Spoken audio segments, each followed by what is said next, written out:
Vidmer Lofbrock. Which celebrities still deal with traumas caused by their parents? Hi. Sir Patrick Stewart still goes to therapy every week in Los Angeles to try to deal with the pain and trauma his father gave him. Throughout his life, he has dealt with intense anger problems, and that's what made him want to seek therapy 20 years ago. In a 2019 interview with Loose Women, he explained what his home life was like when he was a child and how much it affected him as a person.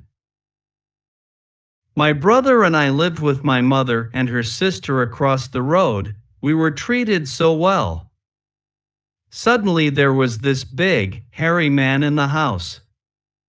Increasingly things became more and more difficult. What I only learned about a few years ago was that he had suffered what the newspapers described as severe shell shock. Of course, he was never treated for it, what we now call PTSD.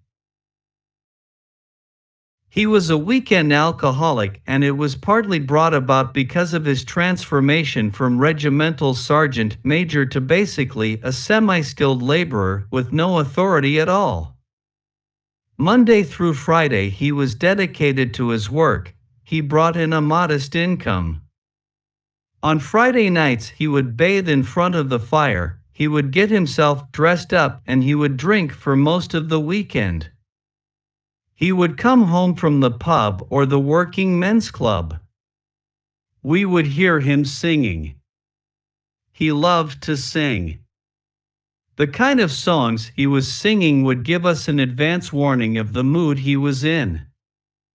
Very often it was bad. He would initiate arguments, and then those arguments advanced into something more extreme, violence. He never abused his children. It was all directed at my poor mom. If we could have done, yes, we would have taken the blows.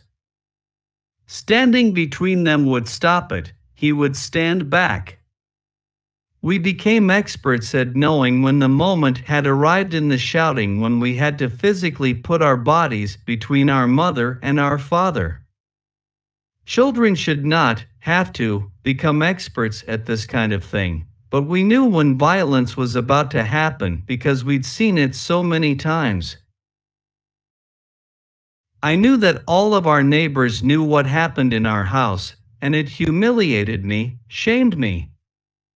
My brother and I felt ourselves responsible for what happened, but of course we were not. To know that you were surrounded by people who were aware of the horror stayed with me, and that's why I never talked about it. Last year, in an interview with The Telegraph, he explained how his trauma affected him as a father. I am 80 years old, and I am still in therapy. I see someone every week here in Los Angeles who I have seen on and off for nearly 20 years.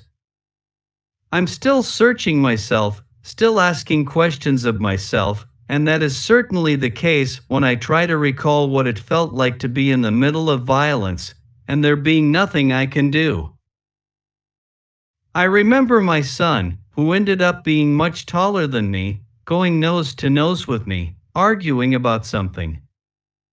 I had to suppress all of that anger. So yes, it was there, it's still there. I was beaten with a cane by my headmaster when I was 14, when I was innocent of what he was accusing me of. It was one of the hardest moments ever, because I wanted to attack him. I would have killed him. If I'd actually got my hands on him, I don't think he'd have made it out.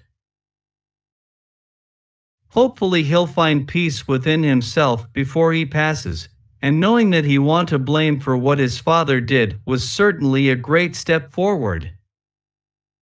Thank you for reading. For 93.8K views. View 9,848 upvotes.